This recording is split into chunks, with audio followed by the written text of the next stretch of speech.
Hello and welcome to this carrier update. I'm here with, of course, Thomas Watson. Thomas, let's jump into it. It's The Wall, faster, meaner, more informative.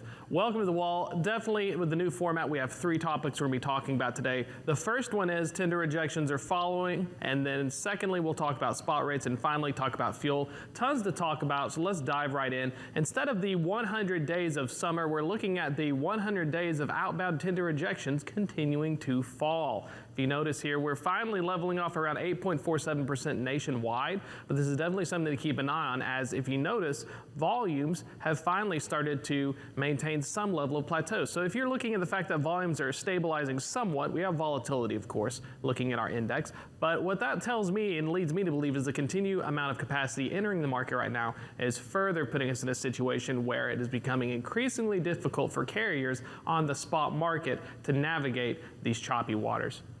And what's going to be one of those things that you're looking at as a key indicator that's going to be a sign of either, all right, we've hit a floor, or we're going to start to turn this around a little bit?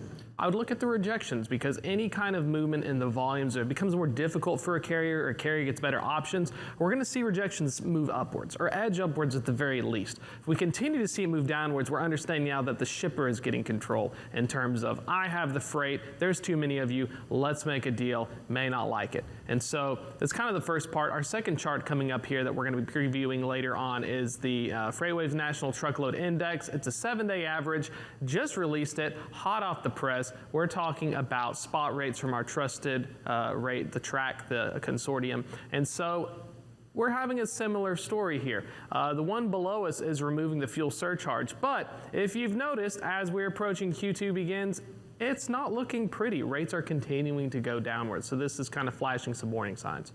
I mean, that's a great sign. It was just continue to see rates going down. What does this kind of mean for those different types of carriers? You're talking about enterprise size, mid-size, large size, or small size owner-operators. What's that kind of look like as we look at the different scales? Owner-operators, I'm starting to sweat. I need to buy an extra pair of deodorant. It's not going to be pretty. Large enterprise carriers are going to say nothing is wrong, everything is fine, until see that thing go down a little bit more, the contract rate. Customers are not dumb. They're going to start pushing down rates. It may not be by Q2, but by Q3, expect some problems. Final chart here. Fuel, we've talked about it earlier. Diesel's still going up. We're about $5.60 if you look at the DOE, and $5.60.07 if you look at the actual truck stop price. This is still something to watch, just because upward movement still put carriers, even large ones, in a situation where you're having to catch up with the DOE, your fuel sergeant's having to catch up to you, you're getting squeezed. Smaller carriers are getting really squeezed, so it's kind of like Goodfellas, where they're going to have to pay protection money pretty soon. So keep an eye out on this number. We're going to look at each one of these topics later on, of course, in the show, but the big three, so to speak. Let's get excited. Awesome, Thomas. Amazing. As always, we'll check in with you again right now. We have Inside the Numbers, and we're going to take a short break.